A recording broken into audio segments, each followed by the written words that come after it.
The city is an overlooked system. You wake up, and the view on your window that is such a specific thing, special to your life, is a creation of the urban system. Whether that window has greenery or not may affect your whole outlook on the day, and that decision was made by planning boards. But you don't think twice about it, because it is just your given environment. Well, no, it is a built environment, full of purpose. But just like politics, urban planning is in its best form when you don't have to think about it. Urban design should bring you to your fullest potential, as the city is the stage on which you act out your life. It should aid it, not hinder it. That is the biggest point in urban planning: seamless happiness for inhabitants. Happiness seems like a very abstract concept, but when you think about it, we always turn thoughts of happiness into form, like the concept of your happy place. Whether it is the people, scenery, weather that makes it a special place, it induces a reference of the feeling happy that you can go back to visualize what the broad and abstract concept of happiness is. And the fact that urban planning is a hidden system makes the current discussion on suburbs versus the city surface level, as we don't include the concept of happiness in the conversation. It is impossible to separate the life and design of a city from the attempt to understand happiness, to experience it, and to build it for society. But first, we need to answer the question: what is happiness? Is it the opposite of sadness, or the absence of sadness? Such a philosophical question requires the help of a philosopher, and what better place to find philosophers than ancient Athens, where philosophers such as Socrates, Plato, and Aristotle called home, the city that was built as a happiness project. In 400 BC Athens, the meeting place was the Agora, a broad plaza filled with market stalls and lined by the Athenian governing council's meeting chambers, law courts, marble temples, altars to gods, and statues of heroes. It was a magnificent place, with order found in the chaos of market stalls.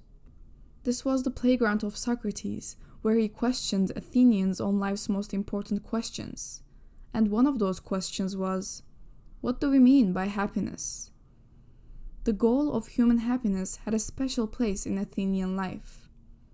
Not all Athenians, though, only male non-slaves. Those who had their citizenship status and a good amount of wealth could develop on this query. The discussion on happiness was based on the concept called eudaimonia, which means state or condition of good spirit, or can be translated to happiness. It was a highly discussed word in Greek philosophy at the time, but Aristotle kinda said the last words by summing up the general consensus that good fortune, health, friends, power, and material wealth brought eudaimonia. But Aristotle added that these were not enough. Only pleasure didn't mean happiness. He argued that eudaimonia comes from reaching your full potential and also being a part of a greater purpose.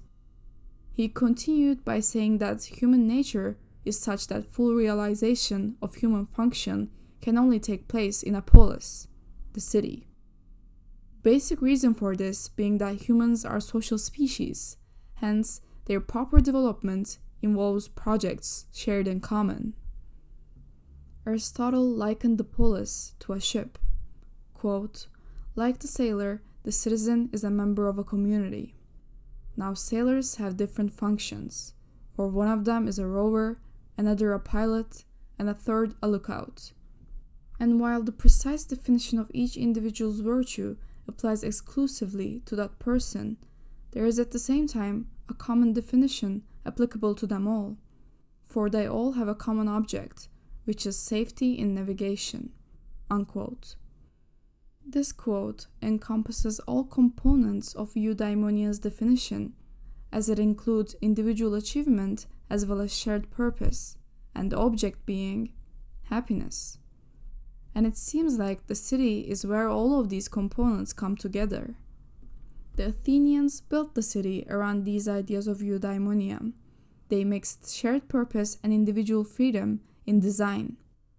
On the hills of Acropolis were the statues of the members of the Greek pantheon, symbolizing the shared purpose of worship. But on the streets were speakers' platforms, on which any citizen could speak their thoughts publicly, emphasizing the role of personal expression. A platform on the side of the Phoenix Hill had a capacity of 20,000 listeners, showing the importance placed on freedom of speech and participation in ancient Athens.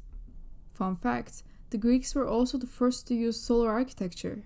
They oriented their houses to make use of the sun during winter, while obscuring its rays during summer, and entire cities were built this way as early as 400 BC. There were many different ideas in the eudaimonia debate at the academies of Plato, Aristotle, and Epicurus. But one shared point was the role of the agora, whose openness was an invitation to participate in the life of the polis. The creation of meeting spaces is a current area of importance in new urbanism principles, as it creates a sense of shared community. But the Greeks figured that out a long time ago. There's a lesson here. Our built environment shares unspoken messages, such as whether you can own the city or the city owns you, whether you can have a say in the environment or the environment dominates you. It is up to planners, politicians, and architects to speak messages that provide a feeling of comfort, safety, a drive to participate, and happiness. Look, it's like crazy to me that there isn't more importance placed on urban planning. It is literally the stage of life, and how it's designed changes your life. And when I try to tell people this, they're like, okay, whatever, but for real, I need you to understand this.